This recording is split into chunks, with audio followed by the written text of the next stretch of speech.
We're live, boys. Back with the Gamecock Mix on WJLS. We're about to go live back on the radio. Hey, it's our first day. Hey, Sam's got experience. We do not. I don't have that much We're experience. rookies. But welcome back, everybody. If you're on Instagram, you can go check us out on the Gamecock Mix. We are live right now. We are streaming to a whole 0 people, but maybe we'll get there. Hey, start from the bottom. Start from the bottom.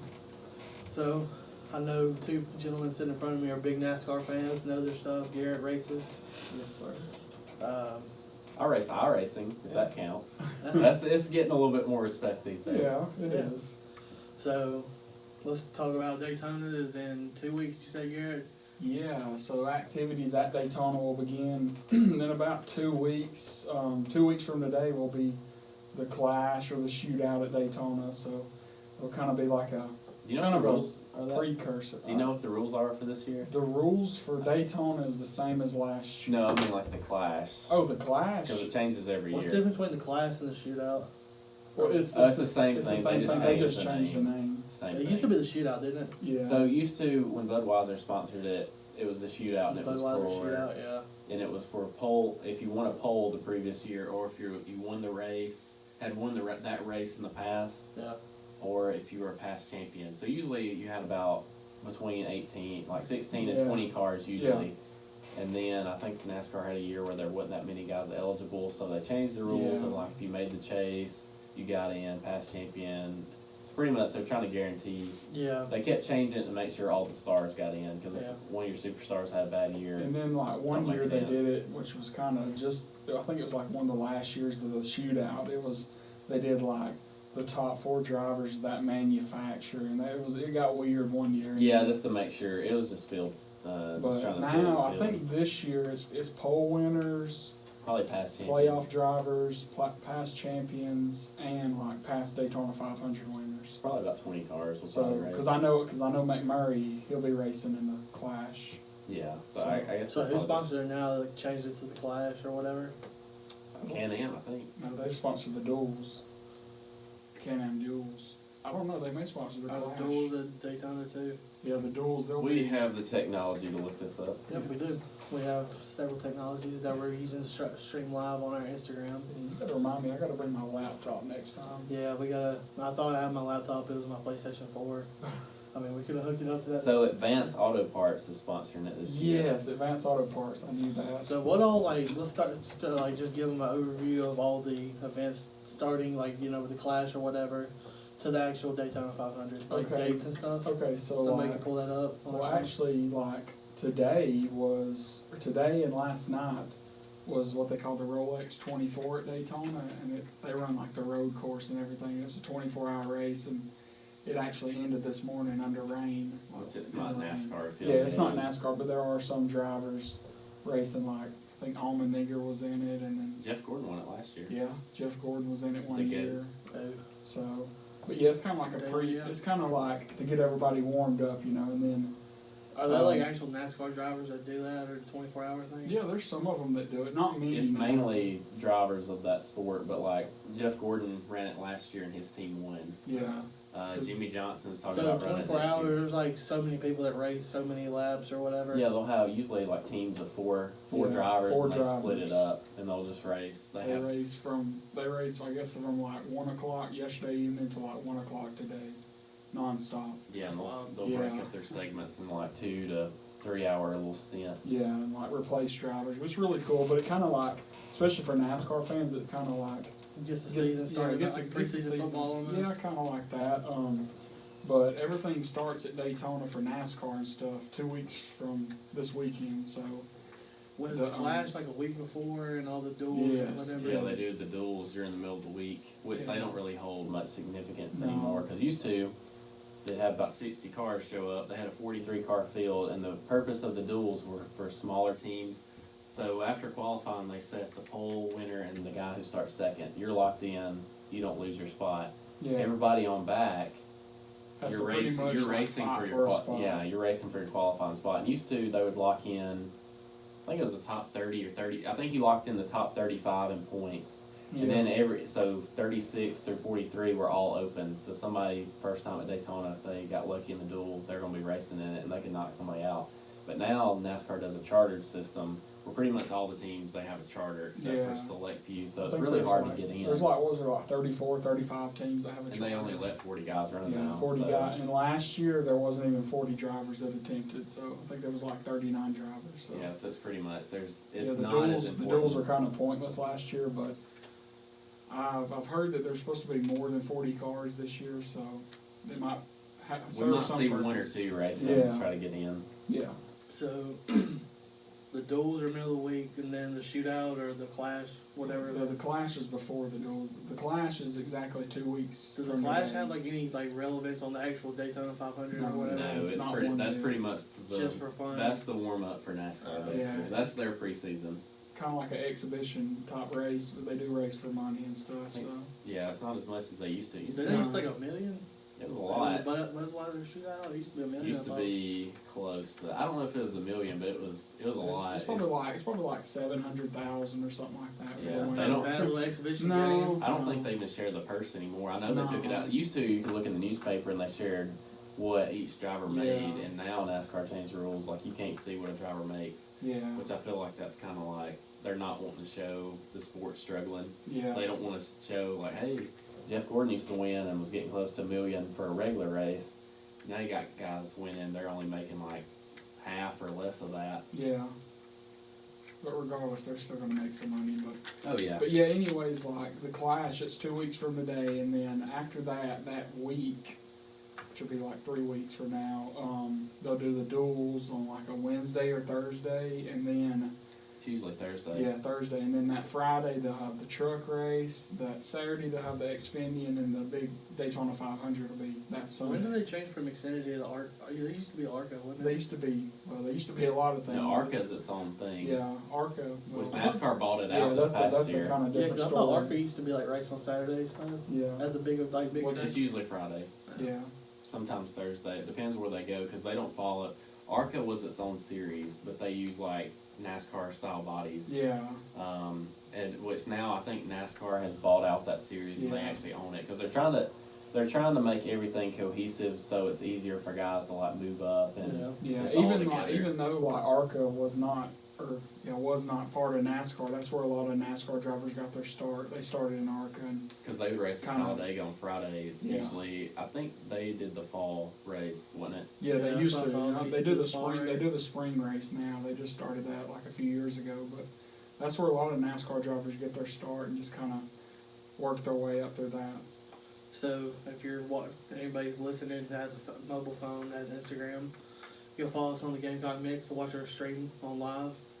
We are still going live. But I know both of y'all do iRacing. I know Grant, you have like a really nice setup.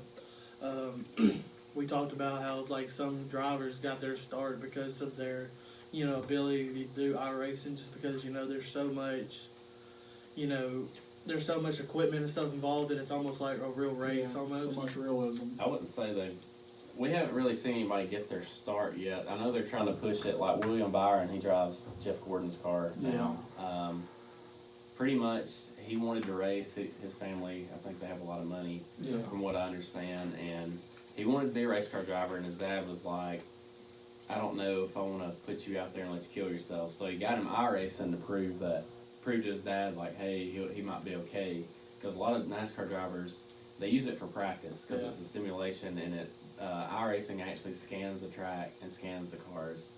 So it's really accurate to how they react in real life. So William Byron, he proved that he could race on iRacing. He's really good. And then he's been one of the most dominant drivers. And most drivers, ever since Jeff Gordon, parents, like they started him at like 4 years old. William Byron didn't start until he was like 15, I think. He was pretty young, and everything he's been in, he's won. He should have won the truck championship his rookie season, but his engine blew at like Phoenix. And then the Xfinity Series, his first year, he won championship.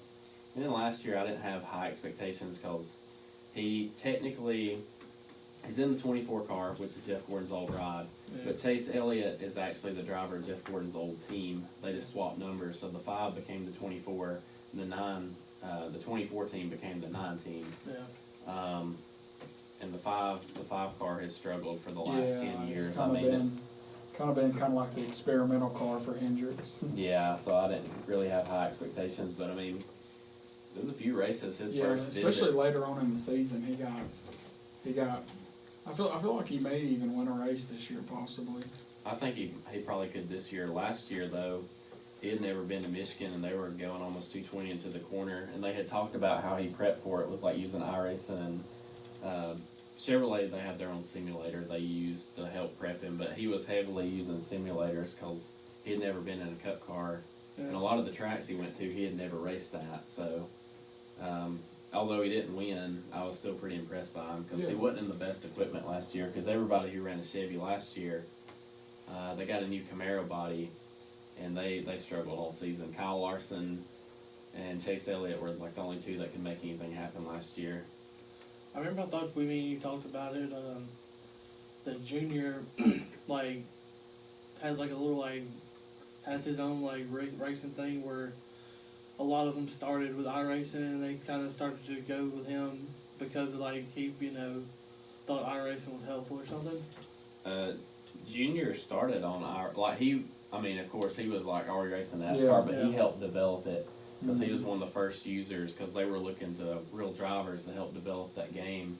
And now this year they just announced the other week, which I found out early through some friends who was saying things they shouldn't. But so iRacing has upped their prize money. I think it's like $10,000. That's a lot to play a video game. Yeah. But now it's $100,000. But that's across multiple series. They got like $1 million worth in prize money.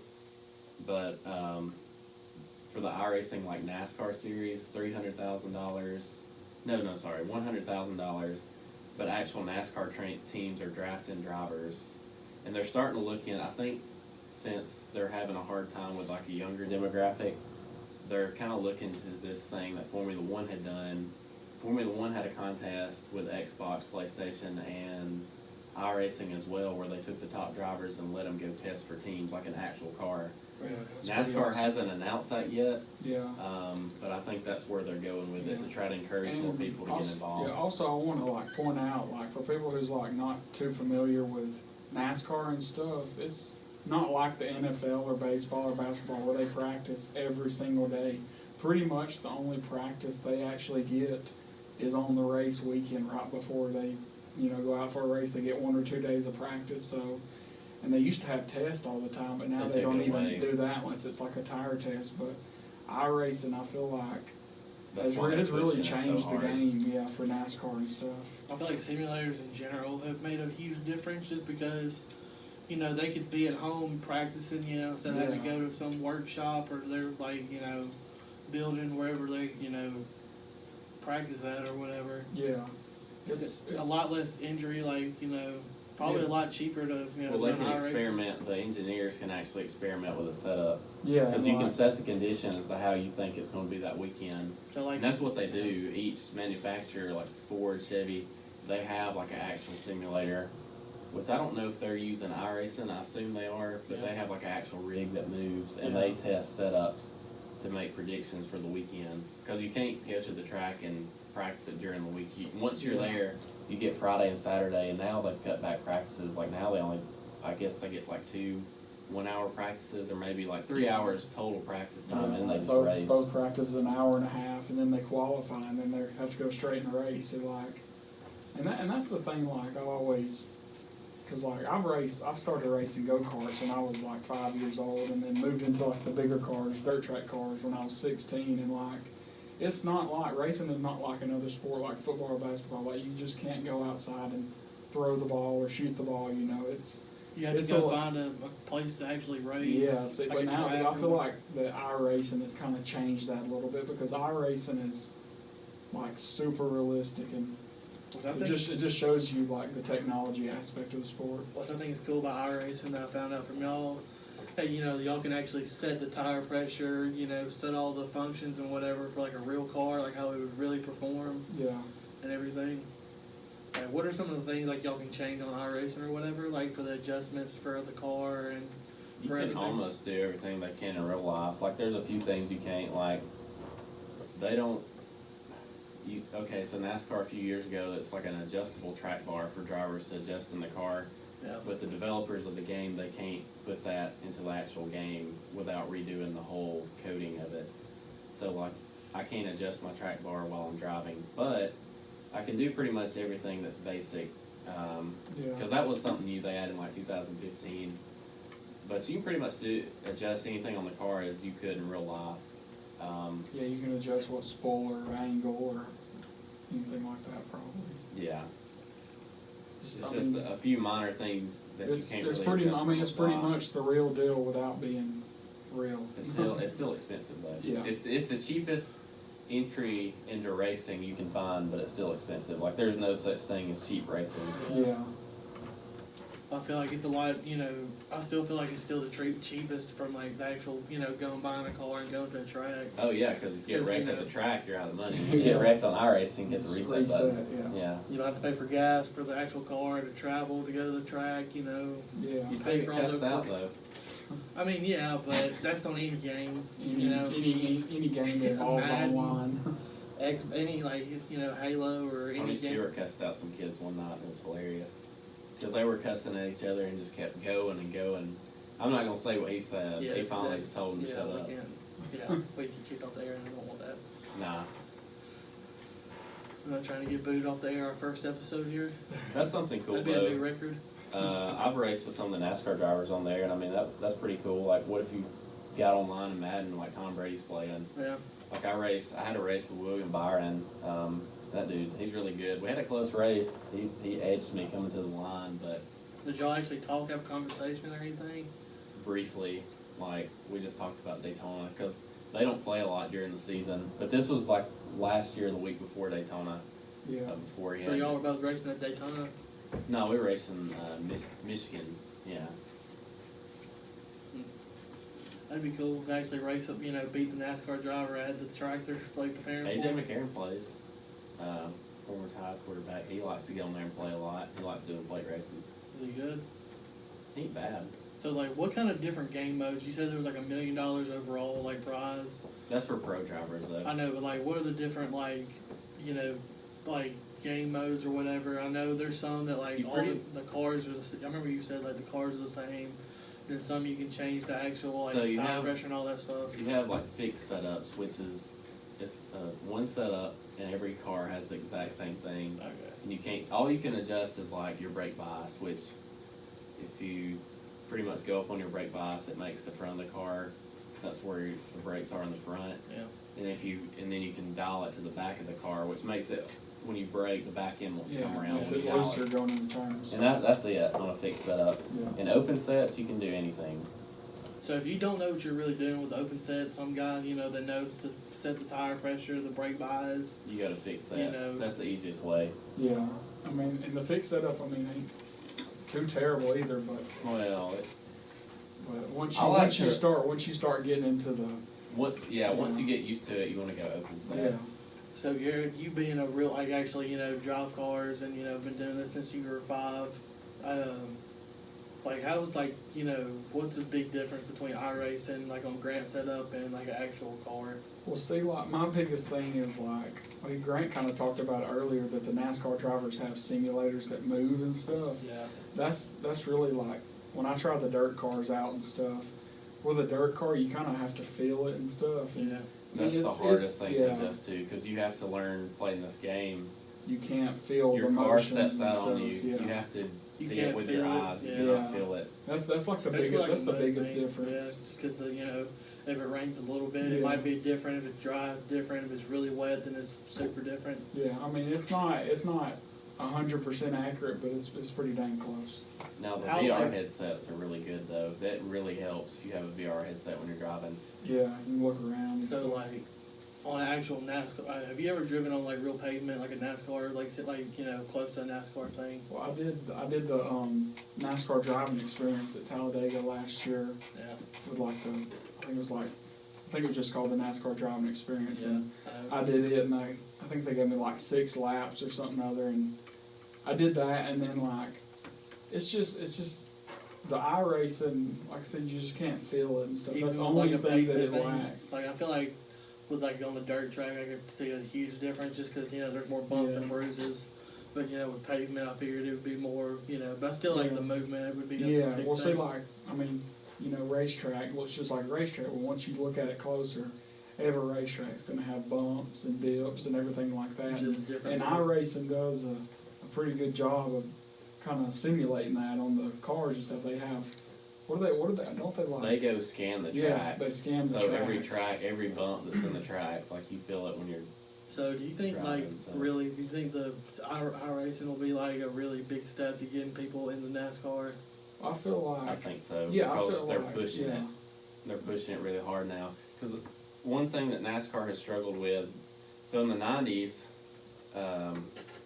Jeff Gordon came in. NASCAR was on the upswing, but Jeff Gordon came in and was very different. He was a young kid From California. racing a bunch of older guys. Had a And rainbow car. Well, he was very dominant and young, so it helped bring in a lot of younger fans. Yeah. So NASCAR was at its peak between 95 and probably Early 2000s. 2007. Well, I think it started to decline around 2004 when the Chase came out. But after the recession, it's just been really downhill. Just because And it's they so can't- expensive to keep cars up and I think- sponsors and everything. Also, interest. I think in younger people, I don't think interest is there in cars. Like, I just feel like, in the early 90s, you had Dale Sr., Jeff Gordon in his prime, just all the good drivers that people really know aren't there anymore. And I don't feel like they don't have, nobody knows. I read an article a couple days ago that said that 2005 was like one of the best years in NASCAR, and ever since 2005 it's declined steadily ever since. And I think it said last season actually had a better rating than 2017 did, but I don't know. It's I feel like the iRacing and stuff in any kind of video game or any you kind want of to get digital kids, network. you want to get kids involved because that's where they're. When they brought Monster Energy in as a sponsor, that was the big thing. Monster, kids are probably gonna at least look at NASCAR and be like, what's going on? But if they can push esports is becoming so big across multiple every platform. Even like the console games, NASCAR has console games, and they just started esports tournaments and stuff. And I feel like it's getting more people involved. But if you ever go to a race, like there's a lot of young people there, but there are a lot of middle-aged men and older men there because they remember the good heyday. Yeah, and you don't. I mean, remember, like you see like kids there and stuff, but it's not an overabundance of them. Because those old guys had a character like Dale Sr. who was the man in black, the black number 3. It was also easier to go to stuff. races back then. It was cheaper. Yeah. So now it's it like, was how do more you? rowdy and more it wasn't as regulated as it is now too. Yeah. Well, see, like one good thing they have done is me and Grant went to Talladega this fall, and I was on my air providing y'all the best show I could give. Well, anyways, what Talladega's done, I think other tracks do too. If you have like a college ID, if you go to college, it was only $24 for us to get into the race, the Sunday race and stuff. All we had to do was present our college ID and stuff. So that kind of attracts a younger type fan base and stuff. So. And with Talladega, they have the concerts and Oh yeah. all that fun stuff in the campground. That's an experience. Yeah, like we're pretty fortunate and blessed that we live right here at Talladega because that's like one of, if not the best tracks. The biggest, fastest. Everybody wanted to come to Talladega. Everybody, all NASCAR fans. That last race, that was a kind of sucky They race. figured it out. Couldn't nobody catch them. No, but yeah. Well, all right, what's the 4 o'clock hour? We will be taking a short break, and we will be returning to finish the show up. This is the Gamecock Mix with Sam Man. Grant Davis. And Garrett Lloyd. Roll time. All right, go ahead and end that show. Viewers, hope you enjoyed this little live preview. How do you end it? Hit end.